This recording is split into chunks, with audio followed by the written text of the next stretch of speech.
3 kilometre finally हम लोग 3 kilometre पहुंच चुके हैं, मतलब पहुंच गए हैं। अब निकोर दिखागा नहीं तो पानी पर से पी और बाद हम लोग चलना है हिल टॉप में।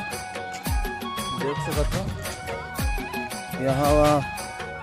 यहाँ तो फुल नज़ारा है भाई, माँ कसम का हुआ था यार।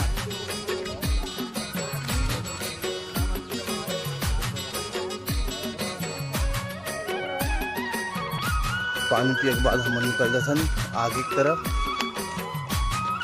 मतलब आगू डाहन छत्तीसगढ़ी और हिंदी मिक्स है और जगह नहीं।